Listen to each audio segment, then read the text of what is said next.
Praise the Lord. இன்றைய பலப்படுத்தும் வார்த்தை ஜான் சாப்டர் 14 verse 6. நானே வழியும் சத்தியமும் ஜீவனுமாய் இருக்கிறேன். I am the way and the truth and the life. ஹல்லேலூயா. இன்றைக்கு உங்களுடைய வாழ்க்கையில ஏதோ ஒரு பிரச்சனைகளின் மத்தியில் நீங்க வாழ்ந்து கொண்டு இருக்கிறீங்க. இந்த பிரச்சனையிலிருந்து வெளியே வர்றதுக்கு எனக்கு வழியே இல்லைன்னு சொல்லி நீங்க இன்னைக்கு நினைத்து கொண்டு இன்னைக்கு வேதனையோட இருக்கிறீங்க.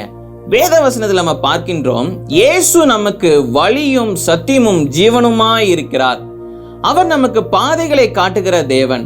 அவர் நமக்கு ஒரு வெளிச்சத்தை கொடுக்கிற தேவன். அவர் நமக்கு ஒரு புதிய பலனை கொடுப்பார். அவர் நமக்கு ஜீவனை கொடுக்கிற தேவனாக இருக்கிறார். மரித்து போன ஒரு சரீரத்துக்கு கூட அவர் ஜீவனை கொடுக்கிற ஒரு தேவன், உயிரடைய செய்கிற தேவன். உங்களுடைய வாழ்க்கை மரித்து போனது போல இருந்துச்சு அப்படின்னா ஜீவனை கொடுத்து உங்களை உயிர்ப்பிக்கிற தேவனாக இயேசு உங்களோட கூட இருக்கிறார். இயேசு சர்வ வல்லமை உள்ள தேவன். உங்களுடைய வாழ்க்கை மரித்து போனது போல இருக்குதா?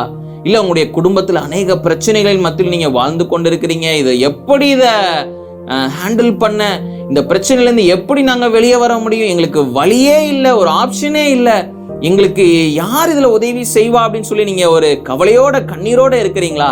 இயேசு உங்களுக்காக இருக்கிறார். ஏசப்பா கிட்ட போய் ஜெபம் பண்ணுங்க, முழங்கால் படியிட்டு ஜெபம் பண்ணுங்க. இயேசுவே எங்களுக்கு பாதையை காட்டுங்க, இயேசுவே எங்களுக்கு உதவி செய்யுங்கன்னு சொல்லி நீங்க கேளுங்க. அவர் நிச்சயம் அந்த பிரச்சனையிலிருந்து உங்களுக்கு ஒரு உதவியை செய்து அவர் உங்களை சந்தோஷமாக வாழ வைப்பார்.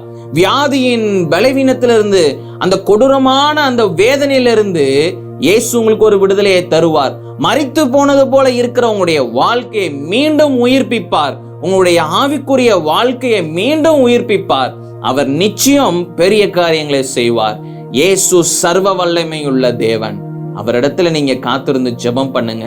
உங்க வாழ்க்கையில என்ன பிரச்சனை இருந்தாலும் ஏசப்பா கிட்ட போய் சொல்லி, ஏசப்பா இந்த மாதிரி என் வாழ்க்கையில பிரச்சனை இருக்குன்னு சொல்லி நீங்க ஷேர் பண்ணுங்க. நிச்சயம் அவர் உங்க பிரச்சனைகளை கேட்டு உங்களுக்கு உதவி செய்வார். அவர் உங்களை அதிகமாக நேசிக்கிறார். உங்களுக்கு வழியே இல்லை, யாருமே உதவி செய்ய இல்லைன்னு நீங்க நினைக்கிற அந்த சூழ்நிலையிலும் நீங்க விட்டு கொடுக்காதீங்க. உங்களுக்காக ஒருவர் இருக்கிறார், இயேசு கிறிஸ்து. அவர் உங்களோட எப்பவும் கூட இருக்கிறார். மனுஷங்க உங்களை மறந்து போயிருக்கலாம், மனுஷங்க உங்களை கைவிட்டு இருக்கலாம், மனுஷங்க உங்களுக்கு உதவி செய்யாம போயிருக்கலாம்.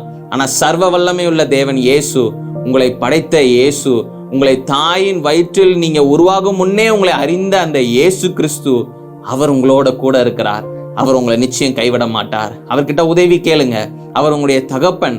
நீங்க உரிமையோட கேளுங்க, நிச்சயம் உதவி செய்வார். நாம எல்லாரும் கண்களை மூடி ஜெபிக்கலாம். எங்களை நேசிக்கிற நல்ல தகப்பனே, ஆண்டவரே ஏசப்பா, இன்னைக்கு அநேக குடும்பத்துக்குள்ள பிரச்சனைகள், அநேக தகப்பனே ஏசப்பா ஏதோ ஒரு மதுபானத்திற்கு அடிமைத்தனத்துல இருக்கிறாங்க, இல்ல வேற ஏதோ ஒரு காரியத்துல அடிமைத்தனத்துல இருக்கிறாங்க, இல்ல வேற ஏதோ பிரச்சனைகளின் மத்தியில வாழ்ந்து கொண்டிருக்கிறாங்க. குடும்பத்துக்குள்ள சமாதானமே இல்லை, சந்தோஷமே இல்லாம வாழ்ந்து கொண்டிருக்கிறாங்க. இயேசுவே, நீங்க தான் தகப்பனே ஏசப்பா எல்லாத்துக்கும் தீர்வாக இருக்கிறீங்க. நீங்க மட்டும்தான் ஆண்டவரே உதவி செய்ய முடியும். குடும்பத்துல இருக்கிற எல்லா பிரச்சனைகளையும் நீக்கி போடுங்க. எல்லாரையும் நீங்க ரட்சிங்க சுவாமி.